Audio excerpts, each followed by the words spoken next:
Fala pessoal, tudo bom? Especialmente para três tipos de público: quem está satisfeito no trabalho, quem está buscando realocação, né?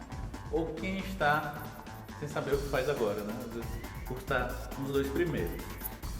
O que me mais surpreende é que em todos esses casos são, no geral, pessoas que de alguma forma eu já convivi, né?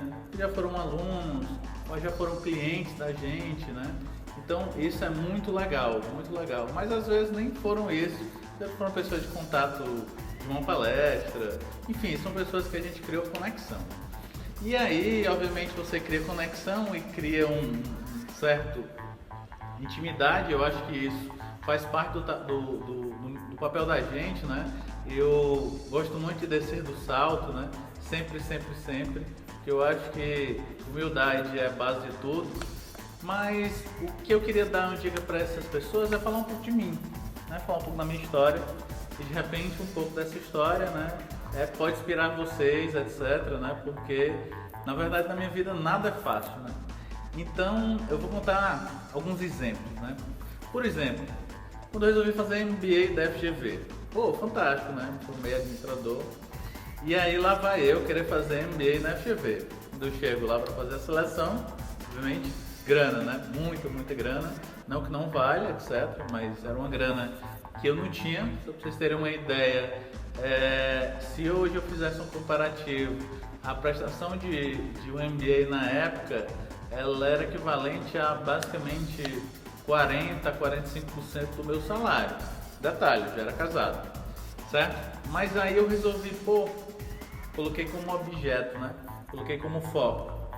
Eu sempre quis fazer o MBA da FGV, né? E por que eu não poderia fazer? Porque eu não tenho dinheiro, porque infelizmente na época eu estava com um trabalho que me rendia um pouco menos financeiramente. Não, cara, eu tinha que fazer. Sabe o que eu fiz, pessoal? Eu primeiro fui por partes, né? Já como diz o Jack Stripador.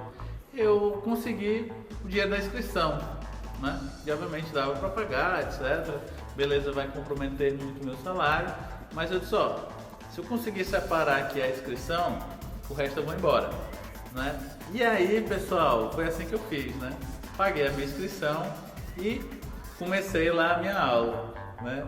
E obviamente, fantástico, não vou negar que as primeiras aulas, logo os primeiros conhecimentos, eu já consegui aplicar, mas e aí, como é que eu vou conseguir pagar? Como é que eu vou conseguir fazer isso? E aí eu vou contar uma segunda história. Na época eu não morava em Fortaleza, então ainda tinha um outro agravante. Como é que eu venho, né, periodicamente para Fortaleza, para a conveniada da FGV assistir a aula? Eu fui convidar um amigo, né, um grande amigo lá, que ficou lá em Sobral, não vou falar o nome dele por uma questão de ética. Ele disse, fulano, cara, sabe aquele MBA, vai abrir um MBA de projetos, turma 1 e tal, 2007, 2006, 2007.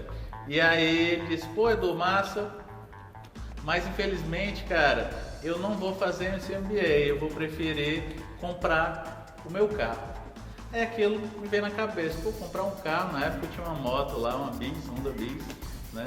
O meu notebook valia o preço da minha Honda Bis, mas por quê? Porque eu dava consultoria e estava desenvolvendo, né? Eu tinha que postar naquilo. E aí, aquilo meio que me disse uma coisa, sabe, pessoal?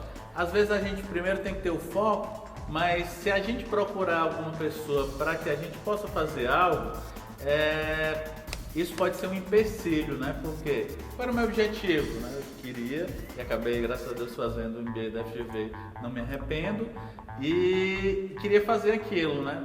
Mas resultado, fui fazer, e aí, Edu, como é que tu pagou se estava 45% lá do teu salário?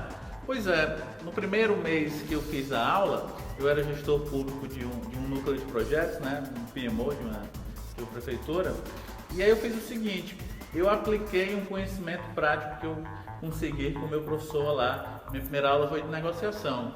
E aí, pessoal, na época a gente economizou quase R$1 milhão, né? E aí o secretário chegou e disse, Edu, fantástico e tal. Eu disse, legal, secretário, fantástico, né? Eu lhe economizei R$ 1 milhão, mas eu estou precisando de X mil para pagar um MBA, tem essas as condições. E aí eu queria que,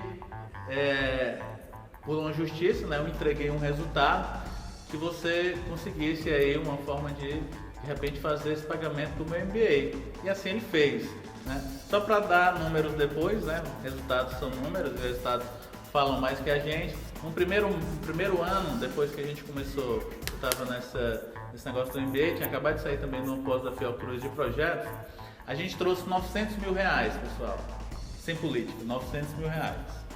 3 anos depois a gente trouxe 12 milhões e meio, né? 12 milhões e meio, 15 milhões, aí vai depender do valor lá, porque tinha convênio que não foi diretamente o trabalho da gente. Mas o que eu quero dizer com isso? Eu quero dizer que às vezes a gente tem que investir, né? E para mim, pessoal, investimento sempre foi educação, né? Sempre foi educação. E quando eu vejo às vezes, por essa proximidade, as pessoas até chegam, pô, Edu, eu queria de presente fazer uma imersão do Project Think, agora que a gente está no programa de certificação, né? Estamos indo para Portugal, para outros lugares e tal. E aí, pô, eu queria muito, né? Poder dar de repente, mas o problema é que se eu der para um, eu tenho que dar para todo mundo, né? E aí, por que eu resolvi gravar esse vídeo? Exatamente para contar uma história minha. Eu posso contar N, né? Posso contar de agora, né? Então, o que eu estou querendo dizer, pessoal? É que eu doutrinei o meu cérebro a trabalhar em cima da crise, né? Em cima do incomum. Por quê? Porque toda vida que a gente está vendo o pipe, estamos lá, tá eu o Serginho, ou tá eu com a Ju, ou tá eu sozinho avaliando o que a gente vai investir, o que a gente vai fazer, como é que está o mercado, etc. Quando o mercado está muito bom, tem alguma coisa errada, certo? E aí o que é o mercado muito bom para vocês aí, meus amigos, que eu não vou citar nome, mas vocês sabem que eu estou falando para vocês e para outros que estão aí no nosso canal. Quando está muito bom é quando a gente está empregado, por exemplo, né? Pô, legal, bacana, etc. Mas aí, quando está ruim, pessoal, eu acho que a gente tem que dar uma acelerada, sabe? E aí eu tô falando, tirando até o crachá agora e falando como framework mesmo, né? Como empresa ou como empreendedor, né? O mercado ele deu uma desequilibrada, né? Desequilibrada política, econômica, ele está no ciclo, né? E eu queria, de fato, falar esse exemplo real que o quê? Todas as minhas viradas de chaves, elas vieram de investimentos em educação, né? Investimentos em educação. No entanto que base de outra sociedade que eu acabei saindo de uma empresa antiga, um dos focos foi esse, porque eu acabava investindo muito em educação, né? E tendo retorno para a empresa, mas só eu, dentre os sócios, investia, né?